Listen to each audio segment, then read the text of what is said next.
min siyamihi illa al-ju' wal 'atas.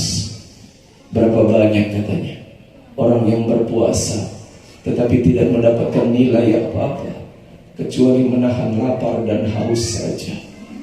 Ketika dia datang kepada Allah, melihat ada kelompok orang-orang yang ahli puasa digiring menuju surganya Allah, lalu dia datang, ya Allah saya juga puasa.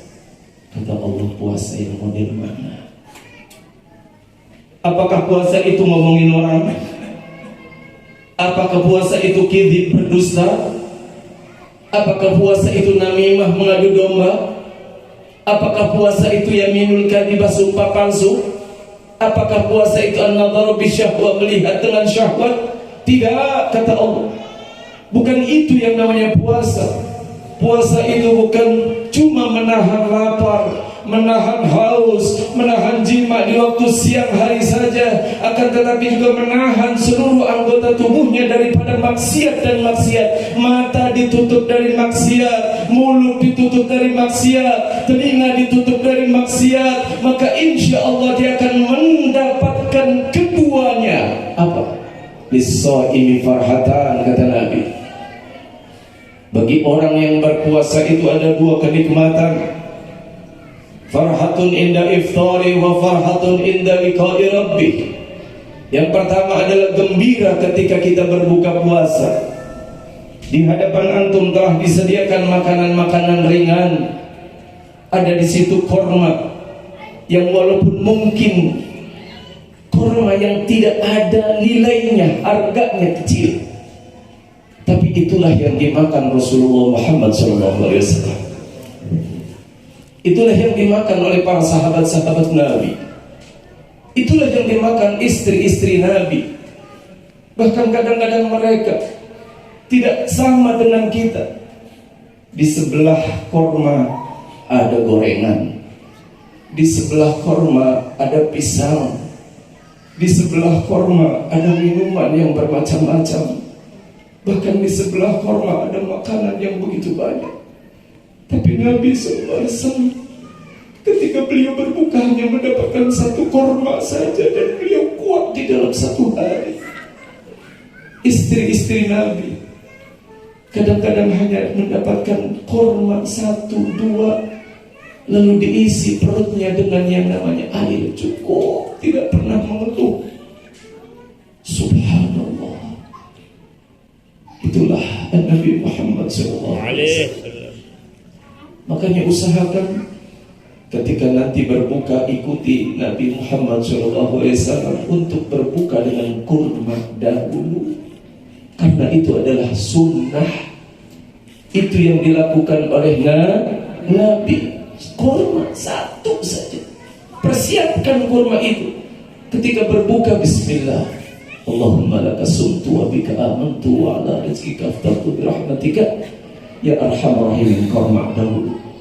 Mungkin Anda tidak suka, tetapi Anda harus menyukai sesuatu yang disukai oleh Nabi SAW. Di dalam kurma itu ada kesembuhan. Di dalam kurma itu ada kesembuhan zahir dan batin. Sallallahu alaihi Muhammad. Saudaraku yang dimuliakan oleh Allah Subhanahu wa taala, kembali kepada hadis yang pertama tadi. Kam min shaimin laisa min siyamihi illa al-ju' wal 'atas. Berapa banyak orang yang di saat dia melaksanakan ibadah puasa, lapar, iya, haus, iya, tetapi tidak ada catatan pahalanya sama sekali di sisi Allah. Kenapa dia? Ulama membagi tiga. Pendapat yang pertama, ketika dia berpuasa, seluruh anggota tubuhnya tidak ikut berpuasa. Matanya tidak libur maksiat, telinganya tidak libur maksiat daripada mendengar yang tidak baik, mulutnya senantiasa berbicara ini dan itu, kadang-kadang ngomongin orang yang ibu tahu bahwa ngomongin orang itu adalah dosa besar.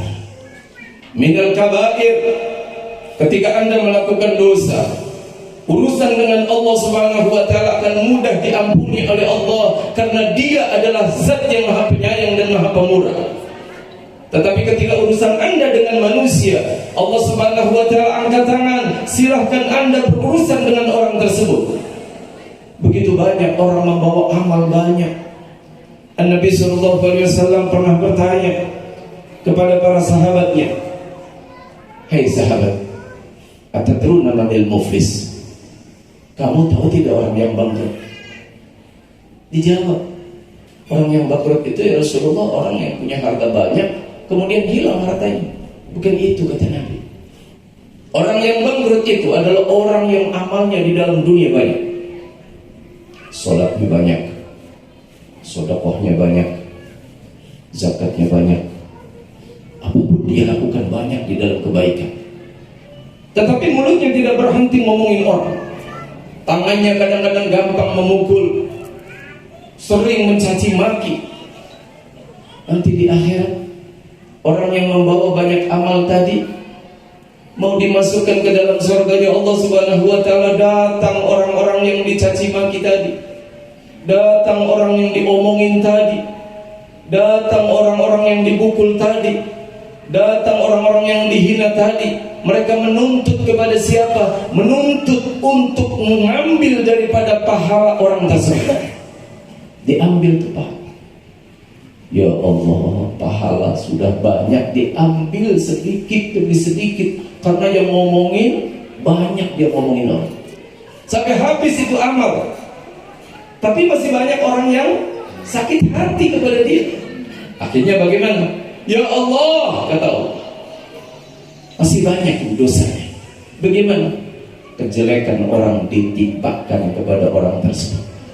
Subhanallah, dia mati dengan membawa amal banyak, tetapi ketika dia ditimbang amal banyak dan amal baiknya itu habis, hanya amal keburukan yang ada. Sallallahu alaihi Muhammad. Maka saudaraku yang dimuliakan oleh Allah Subhanahu wa taala, mumpung ini adalah bulan Ramadan, bulan kasih sayang, maka berusahalah untuk apa?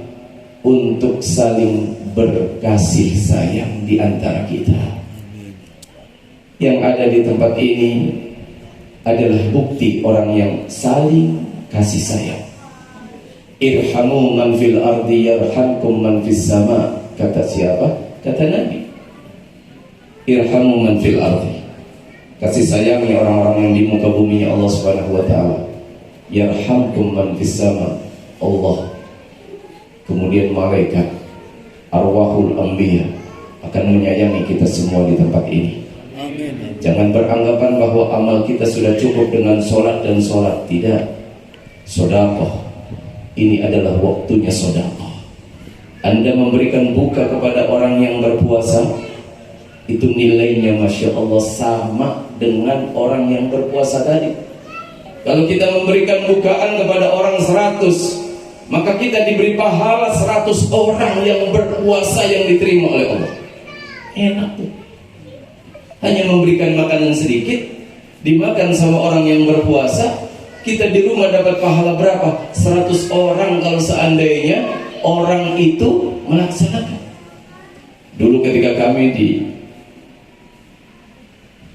Madinah atau di Mekah, masuknya bulan Ramadan, itu subhanallah, kebiasaan sana, begitu kita keluar dari mobil atau masuk ya ke tempat pelatarannya Masjid Nabawi atau juga Masjid Haramain, anak-anak kecil itu narik-narik kita, narik-narik pas menjelang maghrib, narik semuanya tuh ditarik-tarik, semua orang turun dari mobil menuju ke tempat masjid itu ditarik. Ketika ditarik saya pertama bingung, ini ada apa? Ternyata didudukan di satu tempat yang di situ sudah disediakan makanan-makanan yang enak. Karena mereka tahu pahala daripada membeli bukaan kepada orang yang berpuasa. Sallallahu alaihi Muhammad. Maka saudaraku, berbagi. Hanya duit mungkin 10.000 atau 100.000, tetapi nilai pahalanya sangat besar. Allahumma shalli ala sayyidina Muhammad wa ala ali sayyidina Muhammad. Kemudian Nabi sallallahu alaihi wasallam mengucapkan satu hadis, khamsun yufattirnas shaim. Ini perlu untuk dimasukkan ke dalam hati-hati kita. Ada 5 perkara, kata Nabi, yang membatalkan pahala puasa.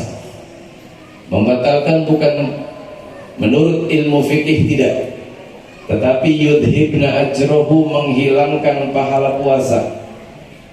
Yang pertama adalah al-kadibu, dusta. Tolong, yang suka berdusta jangan berdusta di bulan-bulan ini. Ini bulan bonus istimewa dari Allah, tidak diberikan kepada umat-umat terdahulu, hanya diberikan untuk umat Nabi Muhammad SAW. Ibadah sunnah dilipat gandakan menjadi wajib. Yang wajib dilipat gandakan menjadi 70 kali kewajiban. Untuk siapa? Untuk umatnya Nabi Muhammad SAW. Tapi dengan catatan, usahakan puasa kita yang sudah dikatakan bahwa setiap amal anak Adam itu dilipat gandakan pahalanya 10, meningkat lagi sampai 700 kali lipat. Tetapi puasa, kata beliau, illa shaum fa innahu li wa ana ajzi. Hanya puasa yang tidak ada ukuran batas daripada pahala yang telah diberikan, disediakan oleh Allah Subhanahu wa ta'ala. Jadi kita nanti pahalanya hanya Allah Subhanahu wa ta'ala yang tahu. Tapi dengan catatan tadi, ada 5 perkara. Khamsun yufattirnas shaim, 5 perkara yang membatalkan puasa. Yang pertama adalah al-kadibu, dusta. Yang kedua adalah al-ghibatu, ngomongin orang. Hati-hati, ngomongin orang siangkah, malamkah, sama saja. Apalagi yang diomongin misalnya Habib, apalagi yang diomongin adalah Ustadz, beda dengan ngomongin orang biasa. Seperti juga memberi kepada Ustadz, memberikan hadiah kepada Habib, beda. Begitu juga ketika kita mencaci maki, menghina, ngomongin Habib, maka dosanya juga lebih bagus. Makanya ngomongin orang. Iya. Jadi harus hati-hati. Ada 5 perkara: al-kadibu, al-ghibatu, wan namimah. Ngadu domba. Ya, saya nggak pernah ngomong ini dan itu. Dibilangin, tahu nggak? Itu tuh ngomong ini gitu. Ya Allah, sempat-sempatnya ngomongin orang, mengadu domba. Kalau seandainya terjadi pertengkaran, kemudian pertumpahan darah, bahkan dosanya buat siapa? Buat yang tadi tuh, yang pertama kali menyutik, yang pertama kali memberikan masukan agar terjadi pertengkaran tadi. Kemudian al-yaminul kadhibah, sumpah palsu. Hati-hati, demi Allah ini jangan lagi diulangi. Karena demi Allah itu tidak layak, nama Allah dipakai untuk sumpah tidak layak, kecuali memang benar-benar. Itu pun benar-benar gitu. Bukan ketika demi Allah untuk menutupi diri, padahal itu salah. Na'udzubillahi min dzalik. Demi Allah padahal salah. Orang-orang yang seperti ini, na'udzubillahi min dzalik, memanggil atau juga membawa nama Allah Subhanahu wa ta'ala untuk sesuatu hal yang tidak baik. Kemudian yang kelima adalah an-nadharu bisyahwah, memandang dengan syahwat. Maka itu juga akan membatalkan pahala puasa. Mudah-mudahan yang hadir di tempat ini kesemuanya adalah orang-orang yang dipandang oleh Allah Subhanahu wa ta'ala. Demi Allah, siapapun yang ditunjuk menuju tempat-tempat yang baik seperti ini, atau juga tempat baik yang manapun, insya Allah karena kasih sayangnya Allah Subhanahu wa ta'ala, agar kita mendapatkan tambahan daripada tambahan pahala yang insya Allah kita bisa melihat nanti di dalam surganya Allah Subhanahu wa ta'ala. Kesemuanya insya Allah akan digiring menuju Ar-Rayyan. Kesemuanya di sini insya Allah akan digiring menuju surganya Allah Subhanahu wa ta'ala. Ketika melewati sirat insya Allah dengan selamat, tidak terjatuh ke neraka jahanam. Amin ya rabbal alamin. Bijahi Tuhal amin. Wa ila hadratin Nabi sallallahu alaihi wasallam. Al-Fatihah. Alhamdulillah rabbil alamin. Ar-Rahmanir Rahim.